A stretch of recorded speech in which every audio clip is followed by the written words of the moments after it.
Հիմնական զեկուցող Կենտրոնական բանկի նախագահի տեղակալ Ներսես Երիցյան։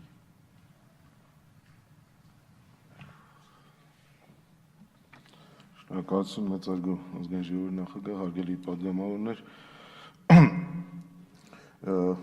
Ելույթի կապակցությամբ առաջին ուզում եմ ասել, որ չթվարկելով այն բոլոր ածականները, որ հնչվեց, մենք համաձայն չենք դրանց հետ, ուղղակի հակառակն է, կարծում ենք եւ դա միայն մենք չենք կարծում, բոլոր այն պրոֆեսիոնալ կառույցները աշխարհի մակարդակով, որոնք Կենտրոնական բանկի արդյունավետությունը եւ անկախությունը գնահատում են, համարում են, որ Կենտրոնական բանկի ուրեմն կառուցվածքը, տրված լիազորությունները համապատասխանում են ոչ միայն այսօրվա լավագույն չափանիշներին, այլ նաեւ համապատասխանում են ապագային միտված աշխարհի լավագույն փորձին։ Կայունությունը Կենտրոնական բանկի դա բացարձակ արժեք է եւ մեր նոր անկախ Հայաստանի ամենալուրջ ձեռքբերումներից է եւ այստեղ պետք է շեշտեմ, որ կայունությունը դուք մեղադրում եք ԱՄՀ-ի հետ ինչ-որ բաներ անելու հետ կապված, ԱՄՀ-ի հորդորով 1996 թվականի հունիսի 30-ին ազգային ժողովը կառավարության վարչապետի առաջարկով այդ ժամանակ ընդունել է այդ օրենքը, որտեղ ամրագրվել է խստագույնս Կենտրոնական բանկի անկախության ինստիտուտը եւ դրվել է դրամվարկային քաղաքականության անկախության ինստիտուտը եւ դրվել է գործիքակազմը, որը նաեւ օպերացիոնալ անկախություն է տվել Կենտրոնական բանկին։ Ինչու է անկախությունը կարևոր նաև ֆոնդերի ներդրումային հիմնադրամների առումով եւ եթե կառավարությունը պետական ֆոնդեր է ստեղծում, ինչի պիտի այդ օրենսդրության շրջանակներում ստեղծի, որովհետեւ անկախ կարգավորիչը երաշխավորում է ներդրողների շահերի պաշտպանությունը, այսինքն որպեսզի ֆոնդում իրականացված ներդրումները ճիշտ շուկայական արժեք արտացոլեն, դրանում մի ինվեստորները վաճառելով եւ ներդրումներ անելով տարբեր ժամանակներում չկարողանան մյուսների հաշվին օգուտներ կամ վնասներ կրել։ Ամբողջ կարգավորումը դրան է ուղղված, այդ թվում նաև կենսաթոշակային հիմնադրամների մասով։ Ես ուղղակի զարմանում եմ, ոնց է հաշվել, որ մակրոտնտեսությունը 13 ցուցանիշ ունի, որից 7-ը Կենտրոնական բանկն է վարում եւ այլն, ինձ համար ուղղակի, ասենք, հետաքրքիր կլինի նաև հետագայում ձեր հետ քննարկել դա, հասկանալ թե ինչ այդ ուղղությունա կամ նորություններ են։ Հաջորդը կայունությունը ոչ Կենտրոնական բանկին է պետք, կարծում եմ, կայունություն պետք է մեր ժողովրդին եւ ցածր գները, տնտեսական աճը, որը հաջողվեց 2014 թվականի նավթի գների եւ Ռուսաստանի ճգնաժամի հետևանքները ուրեմն մեղմելու համար արձագանքել մեր տնտեսության դժվարություններին եւ արդյունքում դրական տնտեսական աճ ենք ունեցել այս ամբողջ ընթացքում, երբ որ մեր հարևանները խորը տնտեսական անկում են ունեցել եւ ունեցել են չափից ավելի բարձր գնաճ։ Եթե դուք այդ հարկային մասն եք հաշվում, նաև պետք է հաշվեք ժողովրդի գրպանին ինչքան օգուտ ա եղել, երբ որ գները 20% չեն ավելացել ոնց որ մեր հարևան երկրներում,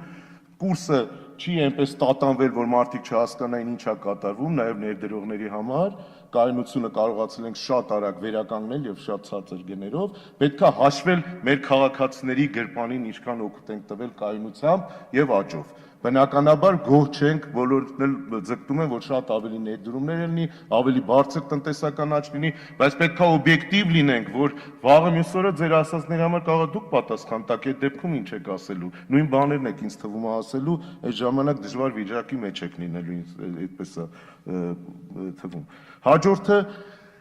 այդ բոլոր երկրները, որ թվարկեցիք ռեֆորմի առումով, մենք այդ բոլոր երկրներում եղել ենք, դասերը քաղած եւ այս համակարգը լուրջ գնահատական է անցել։ Եվ այստեղ ասենք այդ Dodd-Frank եւ այլն դա բանկերի հետ կապ չունեցող բան է եւ ընդհանրապես դա զարգացած կապիտալի շուկայի մասին եք խոսում դուք, որը այստեղ ինչ որ ասելով թե վերացրել են, թե արել են, ոչ մի առնչություն չունի ոչ մեր կյանքի հետ, ոչ էլ մեր այսօրվա իրավիճակի հետ, ուղղակի գեղեցիկ հնչում է, բայց դա ոչ մի կապ չունի թեմայի հետ։ Եվ ընդհանրապես այդ ամբողջ ելույթը կապ չուներ այսօրվա մեր ներկայացած օրենսդրական նախաձեռնության հետ, որը խստացնում է պահանջները ֆոնդերի կառավարիչների, բոլոր ինստիտուտների, որոնք գնահատում են այդ ֆոնդերը, հաշվառում են եւ այլ, դրանց նկատմամբ պատասխանատվության ինստիտուտներն է ուժեղացվում եւ նաեւ հնարավորություն է ստեղծվում ձեր ասացի պես միշտ այդ է քննադու որոշակի հնարավորություն, քան որ ֆոնդերը ավելի քիչ, քան մեզ հասկանալի պատճառներով կուտակումները ավելի քիչ են, քան նախատեսում էինք, ավելացնում ենք վենչուրային ֆոնդերում, մասնավոր ներդրումային հիմնադրամներում ֆոնդերի կողմից ներդրման հնարավորությունը, որ կարողանանք տարբեր նախաձեռնություններ, ինովացիոն, առաջ նայող տնտեսությունների կամ նախաձեռնությունների հետ ֆինանսավորում ապահովենք։ Այս տիպի առաջարկներ ենք բերել։ Դուք դա դարձրեցիք, ասենք, պատմություն։ Հիմա հաջորդը կապված արդեն առարկայական կատարողականի հետ ֆոնդերի,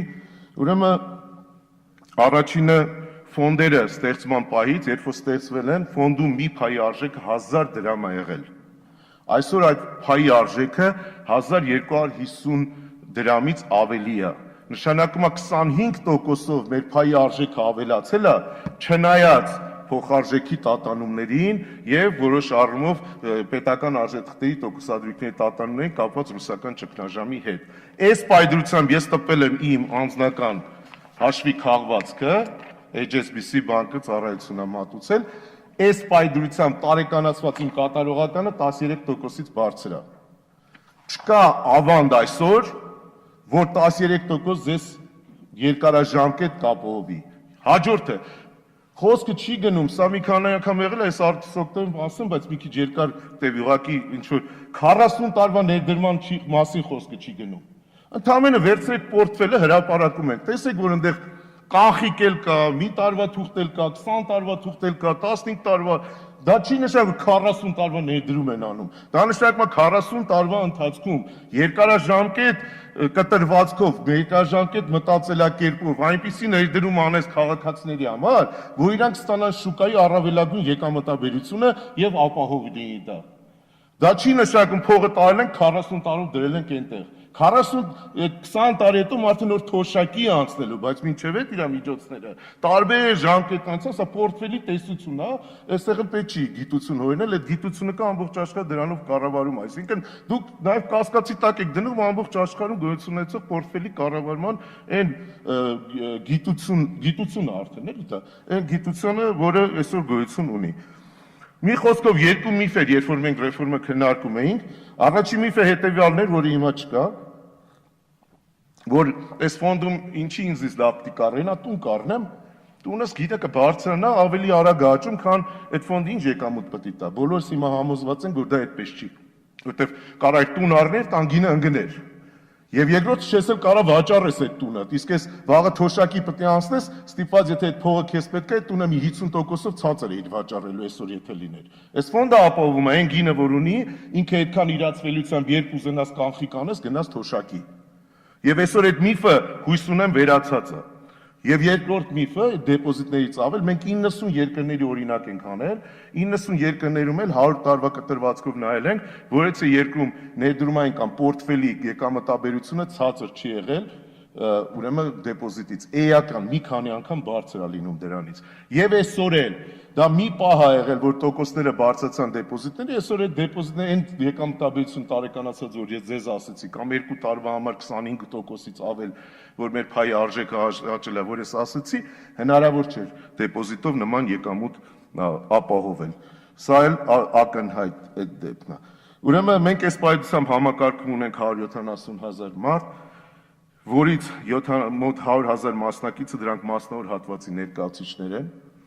Դրանք շուկա նոր մտնողներն են, բայց նաև կա կամավոր միացողներ։ Դրա համար նաև մենք օրենքում բերել ենք փոփոխություն ենք առաջարկել, որ կան մարդիկ, ովքեր արդեն համակարգի նկատմամբ վստահությունը ունեն եւ ասում են մեզ թույլ տվեք խնայենք այնքան մեր աշխատավարձից, որտեղ 500,000-ից բարձր է իրենց աշխատավարձը, որպեսզի կարողանանք ճիշտ մեր եկամտին համապատասխան կուտակում ապահովել։ Աշխարհի փորձը մեր վերլուծություններն էլ, մեր հորդորներն էլ առաջարկել նայել, որ 10-ից 15% պիտի կուտակես եկամտից այդ կյանքիդ ընթացքում, որպեսզի կարողանաս եկամտիդ ուրեմն նորմալ փոխհատուցում ապահովել կենսաթոշակի ձևով։ Դրա համար շատերը կան եւ կամավորության սկզբունքով թույլ ենք տալիս, որ մարդիկ օգտվեն այդ համակարգից, որի համար պետությունը որևիցե ներդրում չի անում, քաղաքացին ինքը իր միջոցներից, իր աշխատավարձից կամավորության գիտակցաբար այդ ներդրումը իրականացնել ու կարծում ենք այստեղ կա պահանջարկ հատկապես ուրեմն ֆինանսական ոլորտում խորը գիտելիք ունեցող անձանց մոտ, որոնք բարձր եկամուտ ստանում են եւ նաեւ միջազգային կազմակերպությունների իրենց աշխատակիցների համար ուզում են նման սխեմաներ ստեղծեն, դրա համար այդ օրենսդրական փոփոխությունները իրականացնում ենք։ Սա է տարեկանացված այս պայի դրությամբ 13.8% է եկամտաբերությունը ֆոնդերի, ռիսկային ֆոնդերին է 1-2% ավել է, ուղղակի տատանողականությունն է բարձր, իսկ ուրեմն ստեղծման պայից, ինչպես ասեցի, 25%-ից բարձր է։ Միջոցները դիվերսիֆիկացված են, մոտ 30%-ը բաժնետոմսերում են միջազգային ներդրված, մեր հեղինակություն վայելող լուրջ ընկերություններում, որոնք մենք տեսնում ենք Google, Apple, HP, General Electric, Mercedes, Volkswagen, դրանք ETF ֆոնդեր են, որտեղ հազարավոր արժեթղթեր են, հավասարակշռված, ճիշտ ռիսկերը բաշխված եւ այդտեղ ներդրում են, դա էլ թույլ է տվել մոտ 30%-ի չափերն այդ ներդրումները, թույլ է տվել, որ փոխարժեքի տատանումներից մեր պորտֆելը ապահովի։ Այսինքն մենք եթե նախկինում ուղղակի տեսական էինք ասում, որ դիվերսիֆիկացումը ըստ արժույթների թույլ է տալու, որ փոխարժեքային տատանումներից վնասներ չկրեն մեր քաղաքացիները, այսօր փաստն ենք արձանագրում, որ մենք ունեցել ենք 14% արժեզրկում, այդ պայմաններում 25% եկամտաբերություն ենք ունեցել այդ ֆոնդերի նկատմամբ եւ որևիցե պայ մեր ֆոնդերը բացասական եկամտաբերություն այս ընթացքում չեն ունեցել, ի շնորհիվ այդ արժութային պորտֆելի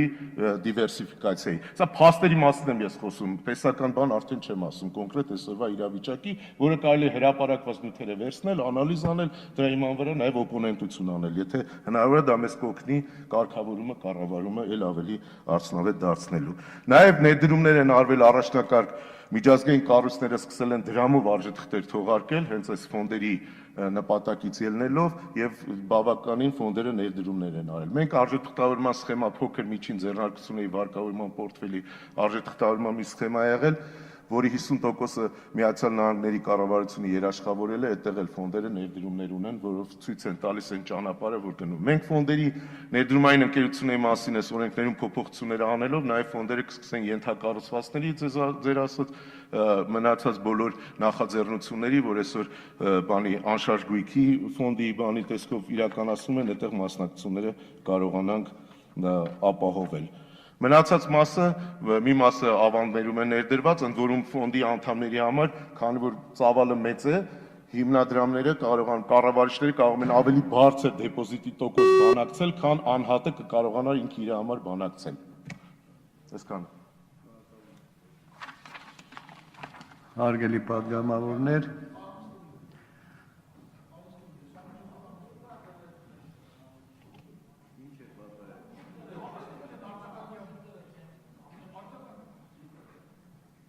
այ պարոն Երիցյան, այս ամբողջ դահլիճը, որ նստած է, այդ ինչի մասին խոսում էիք, այս ամբողջ դահլիճը գիտի։ Դուք ամբողջ ձեր ելույթը նվիրեցիք Բագրատյանին, հիմա ուզում եմ ձեզ պատասխանի։ Դրա համար խնդրեմ, պարոն Բագրատյան, պատասխանեք։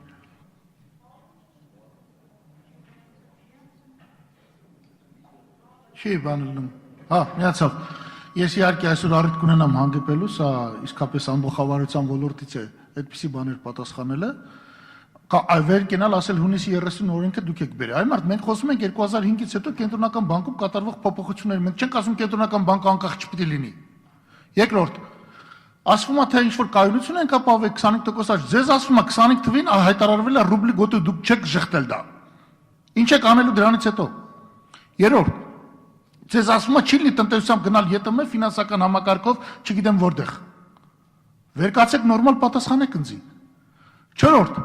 ասում եք ինչ որ եկամտաբերության համար, այո, որովհետև կուրսը պահել եք։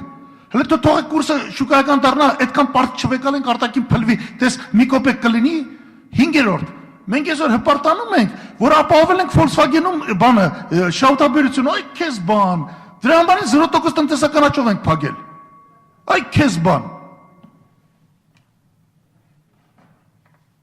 Այ քեզ բան։ Հանցնենք առաջ։